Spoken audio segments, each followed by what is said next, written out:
Do you mind me asking why you left LA? I know you were flying to New Zealand with doing this advertising marketing, and then at what point did you leave LA for good, or not for good? Right, you're open to coming back. Yeah, I think it was never like I'm never going back there again. I think my relationship with,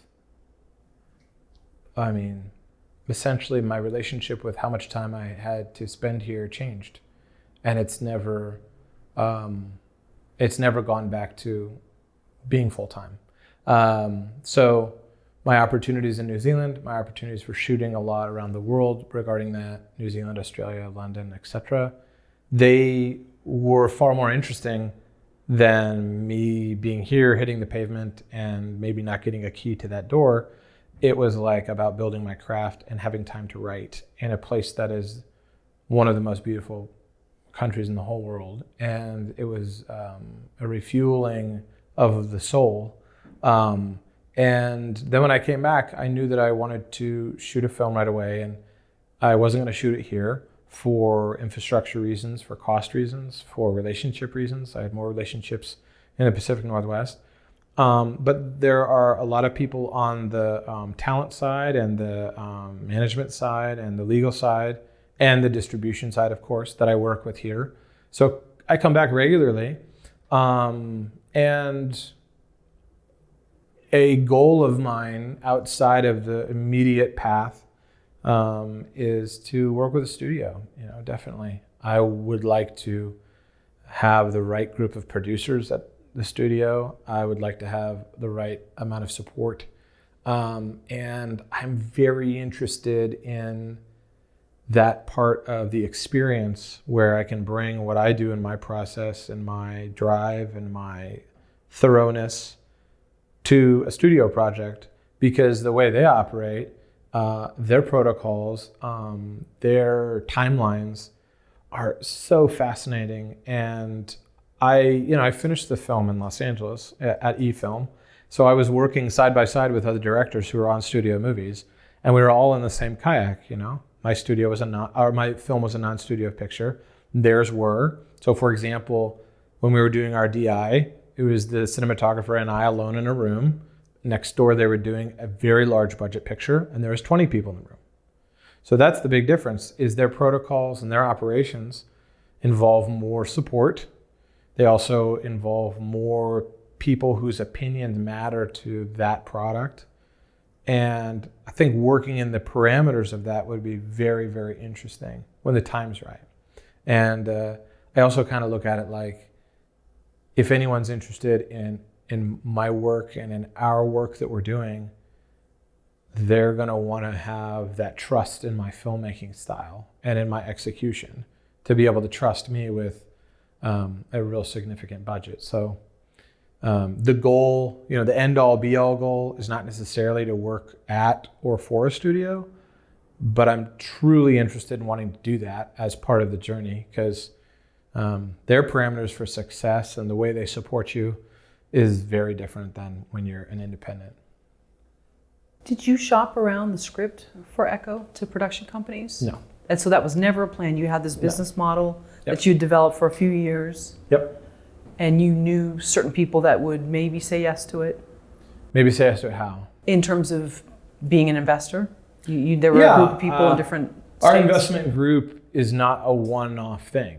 Our investment group is a slate of movies. And so the way I structured the model was like a startup, like a tech startup, where you say, we're going to make this product, we're going to go to market here are our revenue opportunities. And none of the investors that I have in our team have ever invested in film before. And they don't have some strong opinion coming out of a Sundance market or a Cannes market. They've invested in technology companies, and they've invested in equity firms, and et cetera. And so the model turned them on because it was a company that builds its own asset and owns the asset and sells the asset globally. And it was just coincidental that the asset is a film. So that's part of the pitch. Is I don't really talk about making movies. They're all passionate about it. They're all interested in it.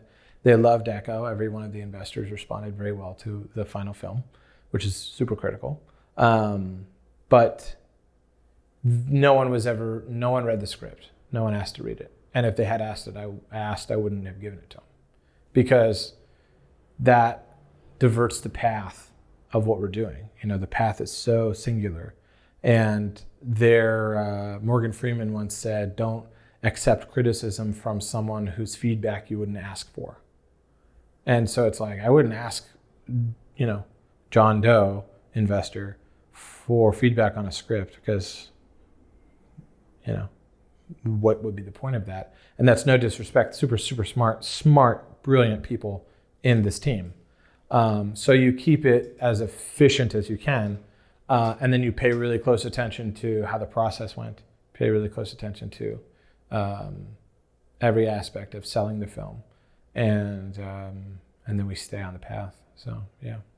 You had a lawyer draft up all these documents and agreements, and for the company? For also for these investors? Yeah, yeah. So I have an entertainment attorney in Los Angeles, and I have a securities attorney in Seattle.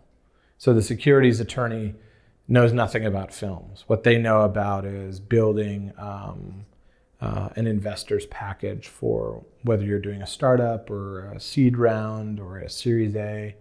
And you just have to know what you're doing when you talk to people about investing in a film. Probably one of the most painful things I've experienced has been, I've been to Sundance, I've been to TIFF, I've been to a couple of other film festivals that are sort of big. SIFF? And yeah, I had a couple of shorts in SIFF when I was younger. But SIFF isn't a marketplace, right? And nobody buys a movie because it went to SIFF. They buy a movie because it goes to one of the selling festivals. But I remember having an experience where I was watching a film and I was near a producer and their primary investor, and the film was not good and wasn't executed well. And you could tell from their conversation that they didn't have a marketing plan, they had no sales plan, they had no release plan. They were at Sundance on a lot of luck. Maybe they knew some people. Sundance gives great films opportunities, and they try certain films out, and that's awesome. That's what they do. But I remember that experience vividly, that this investor had put a lot of cash into a film that didn't meet their standard of any film, and there's no way they're getting any of that back. And that was in 2007 or 2008 or something. And I remember that like seared in my mind, that if I do this, independently, that I have to come to the table with a plan that brings confidence and takes this stuff real fucking seriously, a la David Fincher. So, yeah. Are your parents entrepreneurs? Did you watch them build companies? Or my parents are super, super hardworking. I watched their work ethic. I watched they're both in education. Oh. So my dad was the superintendent of public school districts with a PhD. My mom has a master's in child psychology and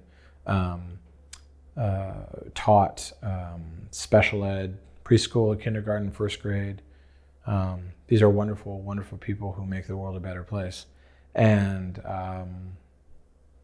they're very supportive of this. I think there's a reality of it's out of their wheelhouse.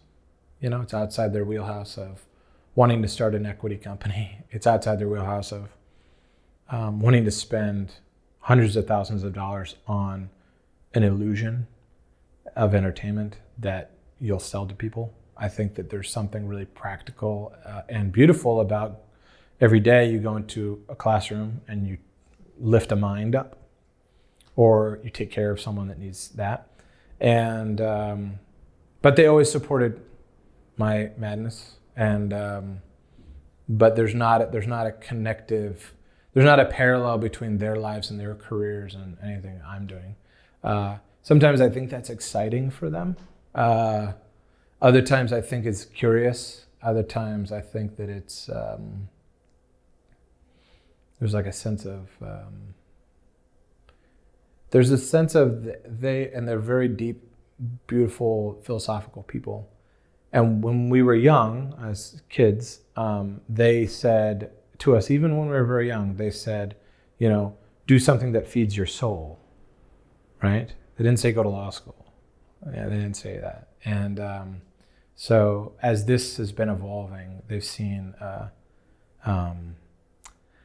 path that has had swaths of distance between success and trying things out and travel. And I've always been on the move. And so I think it's interesting for them to watch this come to life.